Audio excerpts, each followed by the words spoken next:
Welcome back to another episode of Distracted. You got your host, Jag, a.k.a. Santos, alongside me. I'm Gugs. And this week has been pretty quiet for music and hip-hop and all that. But one of the stranger headlines I did see was that Kanye West is starting a pornography company. It's a slow week. That's a really fucking slow week. Apparently, yeah. YEEZY porn. Wow. That's how do you go from Sunday service to servicing on Sundays?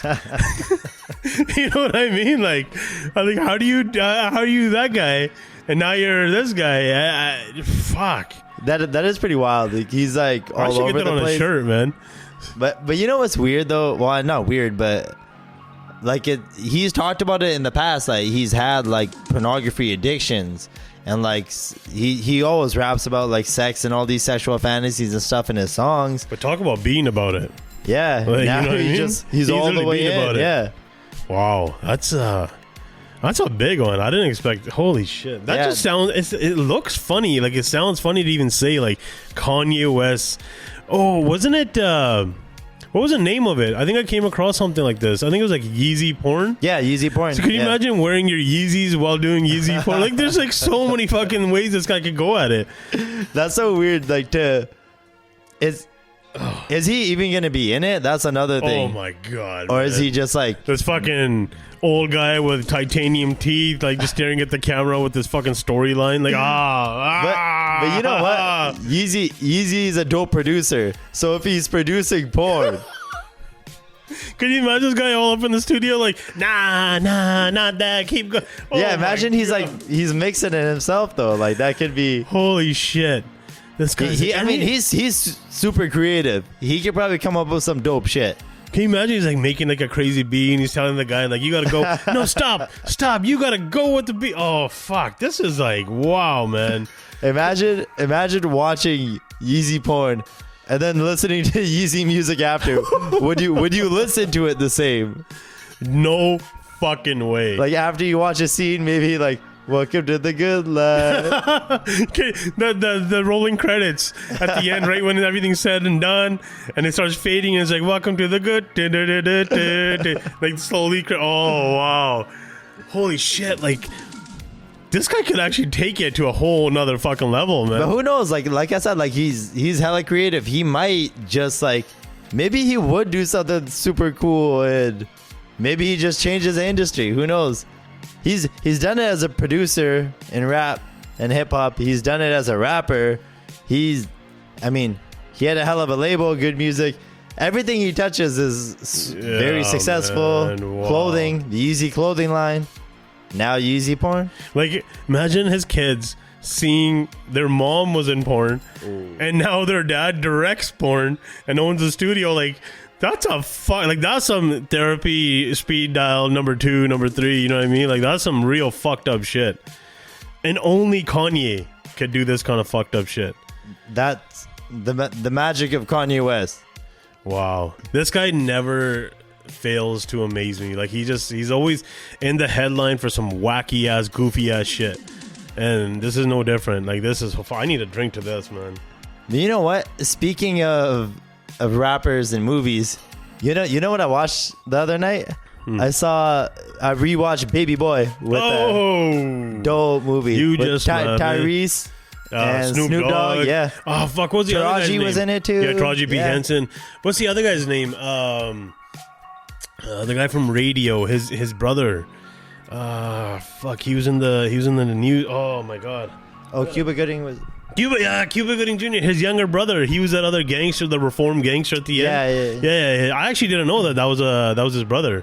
Yeah, man, it was actually a dope movie though. Like I hadn't seen it in so long. Oh, it's sick. Man, I really loved Snoop Dogg's character. Rodney. Yeah. Rodney came off so gangster. It was actually like really dope. I was surprised. Like I didn't really remember when I was younger, but watching it now, I'm like, man, he did a good job. Like really playing that role. Because like it's easy, man. Like you're from the hood. You rap about that shit. Like they literally told him like, dog, just be yourself in the movie. Like, just literally act like you came out the pen. Like, you fucking, you know, like, he's already rapping about living that lifestyle. Now all you gotta do is be that guy.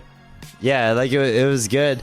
It was, even, like, man, just, like, a throwback to, you don't really see, like, too many movies like that anymore, right? Where you see, like, rappers in movies. And it's been a minute. Like, it's been a minute. I haven't, like, next Friday, Ice Cube, like, how do you go from being NWA to being in, you know, Boys in the Hood, and next Friday to Are We There Yet? And Are We Still There Yet? Whatever the other second sequel was. I mean, yeah, of course, it was a money move. He got paid.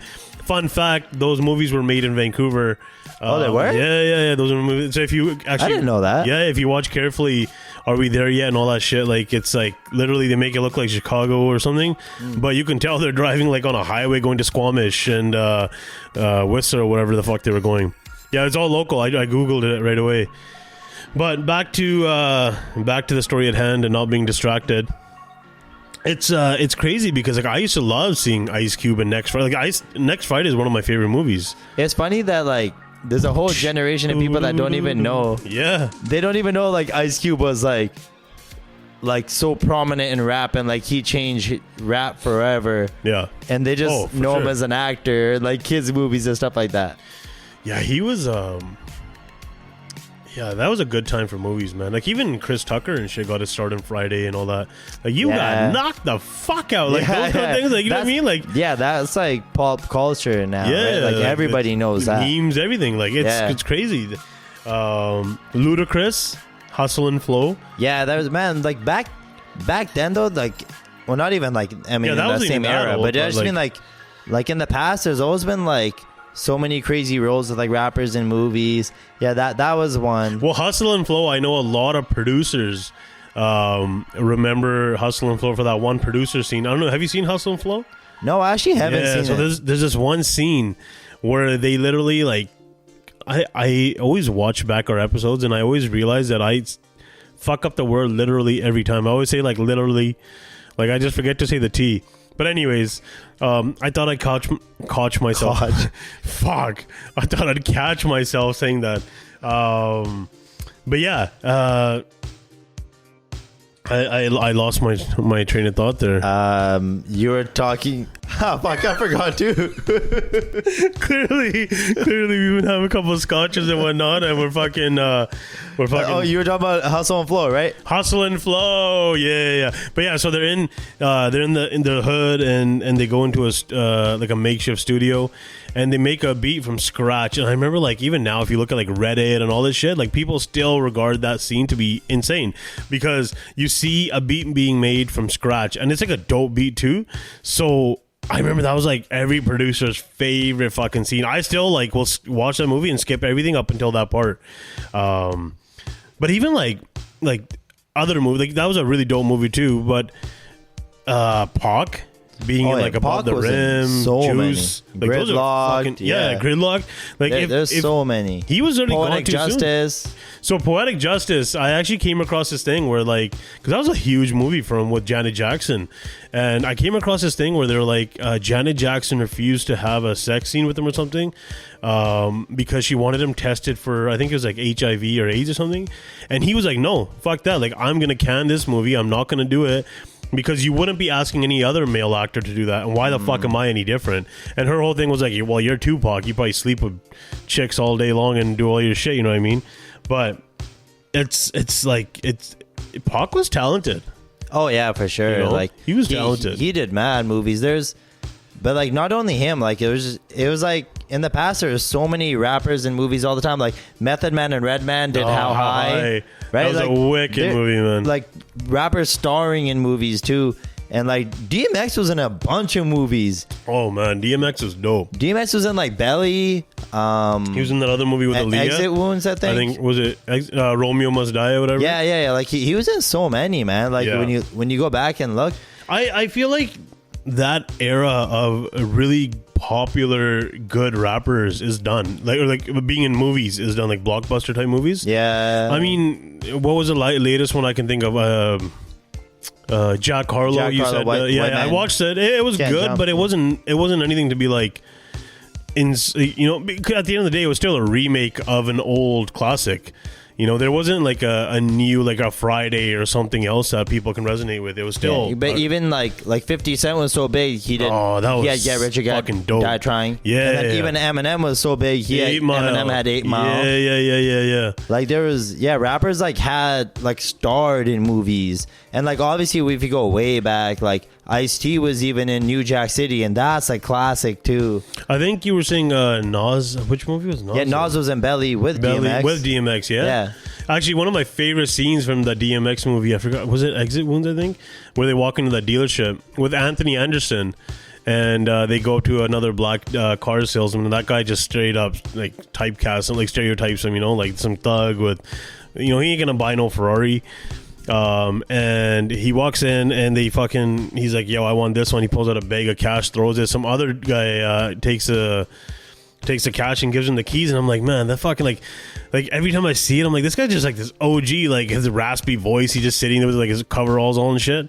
I'm like, fuck, man, like you won't get that anymore. Like there's, you know, I don't want to see Drake in no fucking movie. I don't want to see like these new guys. I know Kendrick had that feature where he was like a full-on pook. What movie was that? Show was that? Oh yeah, I think that was on Power. Power, yeah. Like it was cool and all, but it wasn't like, it doesn't excite me like back in the day. But that's more of like it's like a cameo, right? Like you just had an appearance. Like you weren't a star of the actual. But making a whole, like having a whole movie feature film, like there was something you about don't it. see too many. Yeah, like You have to be like a different type of like superstar to have like movies. Yeah, and like the music used to be dope.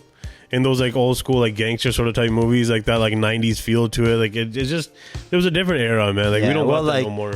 Well, obviously, like when Eminem was in 8 Mile, I mean the whole movie's kind of based around basically him being a battle rapper. So like the 8 Mile soundtrack obviously was good, and also Eminem announced he's dropping a new album too. Oh shit! Yeah, so the Death of Slim Shady, he called it. He dropped a teaser trailer. And 50 Cent's in the trailer, so I wonder if that means he's on the album.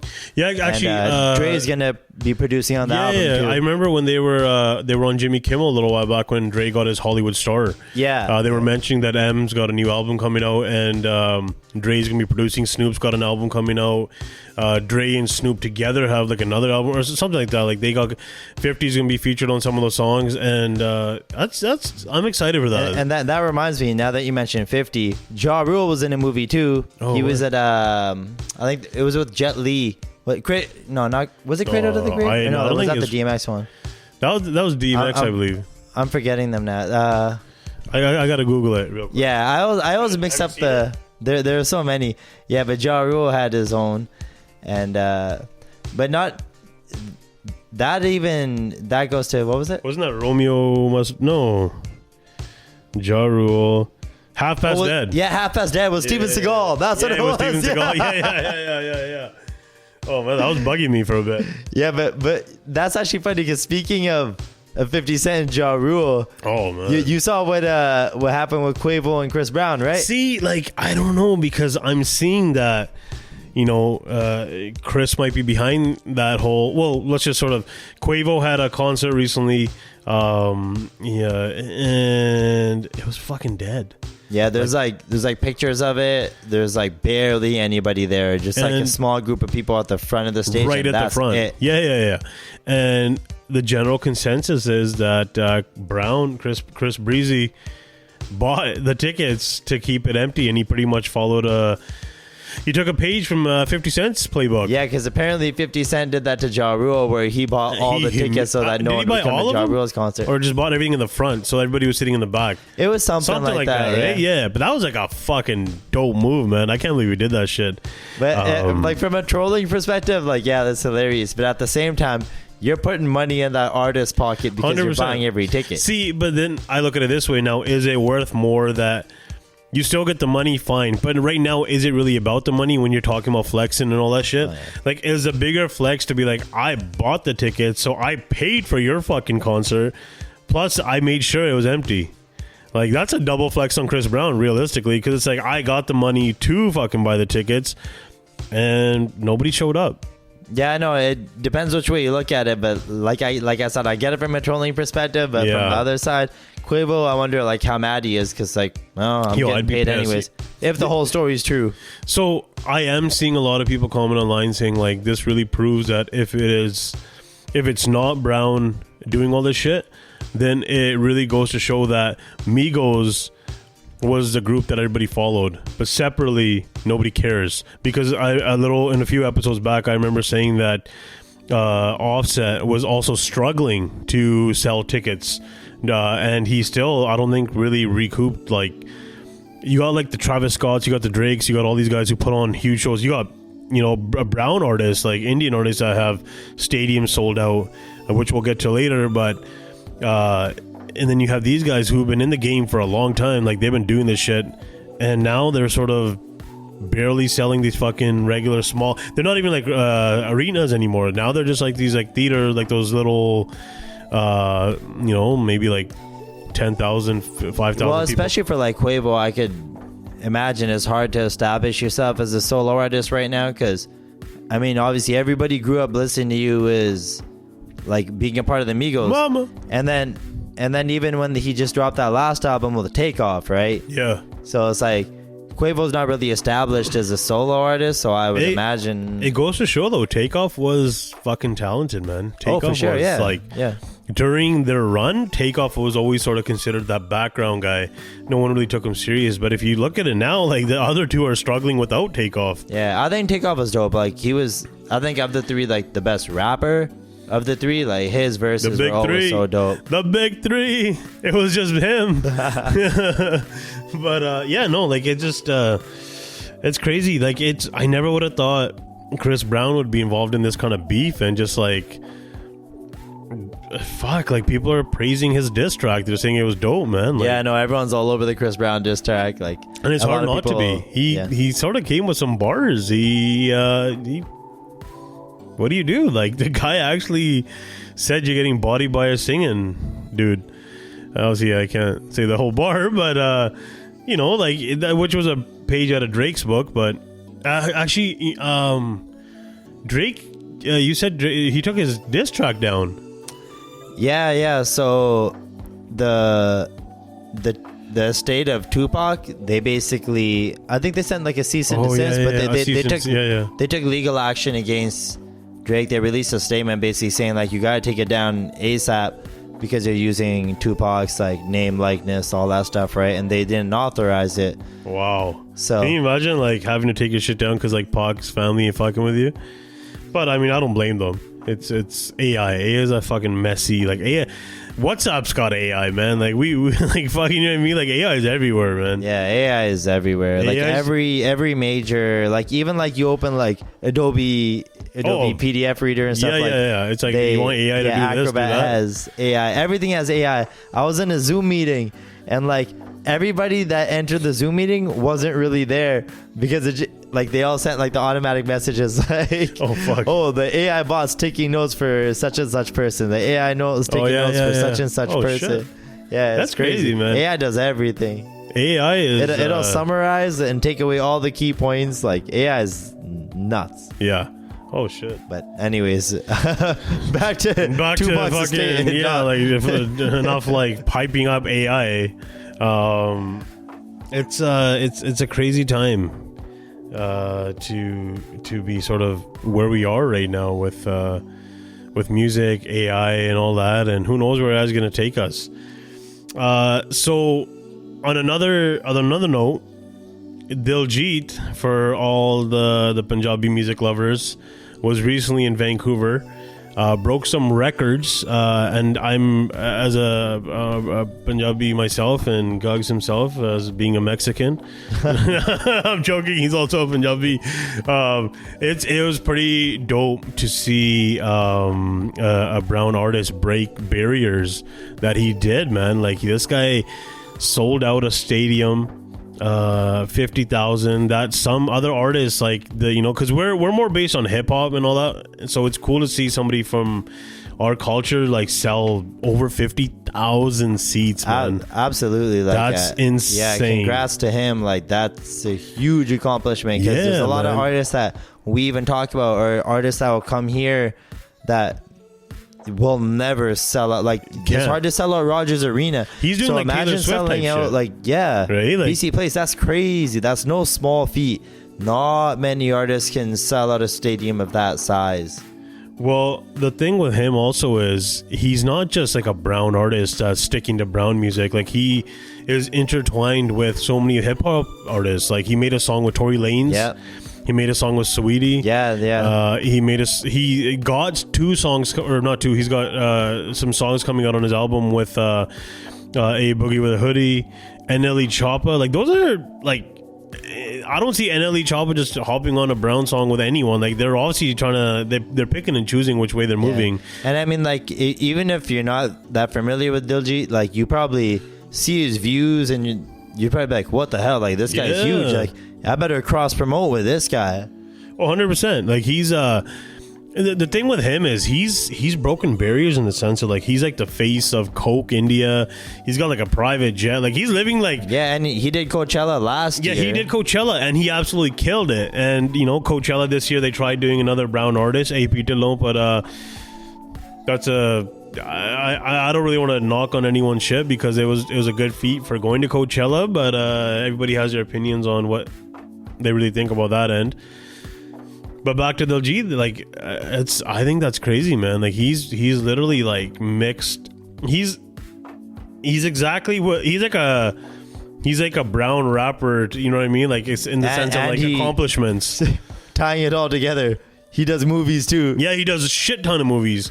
Like he's actually the Chimkila one. Yeah, the Chimkila movie on Netflix. Like I still haven't had time to watch it. Like I've been trying to watch it every fucking time, and I never get the time. But I'm so like Chimkila is one of my favorite artists, man. And it's like this guy is at that point of his career right now where he can't do wrong. You know, when you get to that certain point where it's like, everything you drop, everything you fucking say, people cling on to it.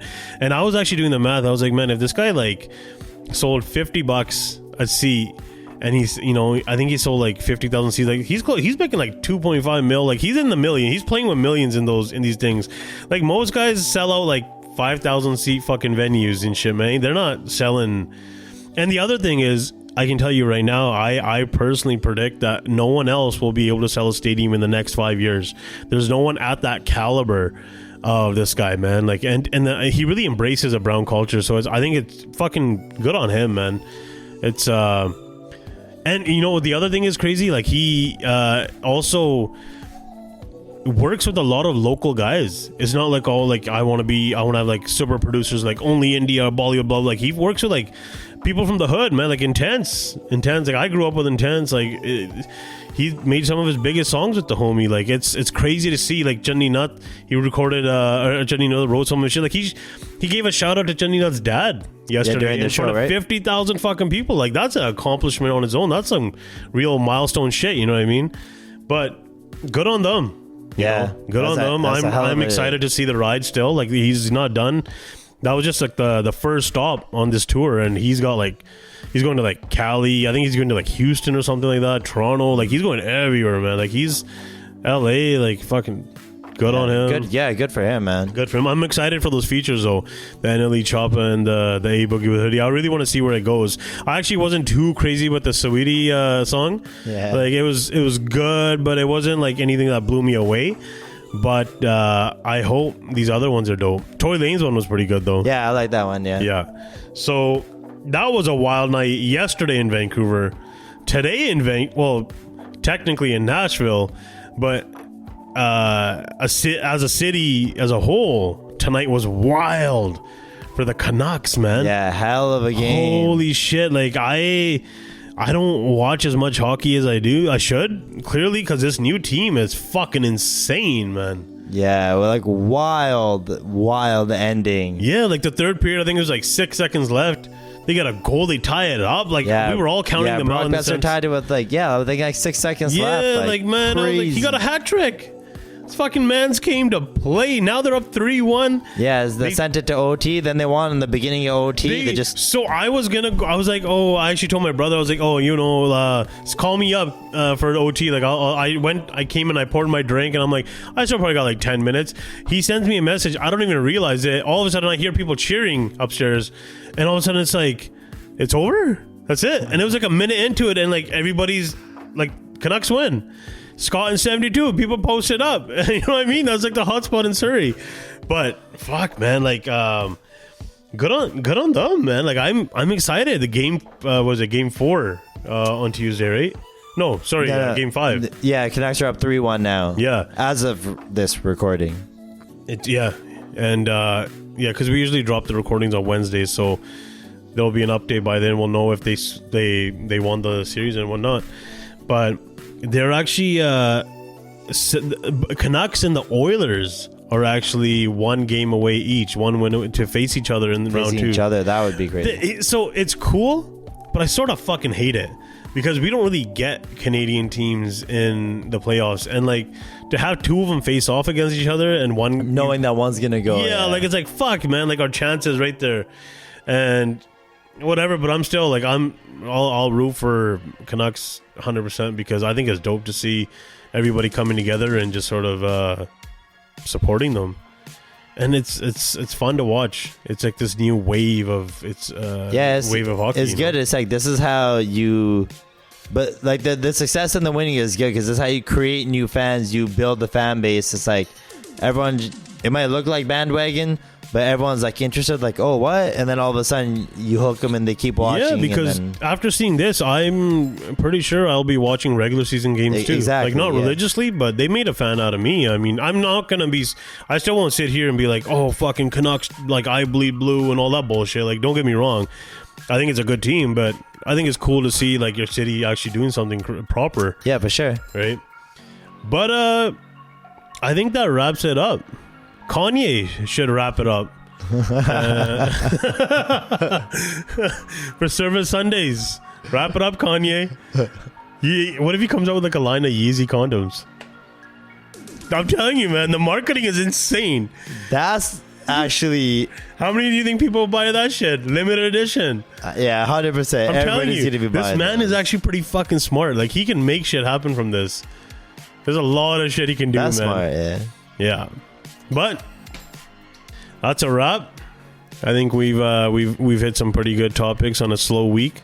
Yeah, like we said, not much to talk about, but you make the best of what you got. Like, subscribe, share, comment, all that shit. We appreciate it once again. I will say this every time, week in, week out. We appreciate you guys watching, listening, giving us a chance. And on that note, we're done. It's a wrap. Boom. Peace.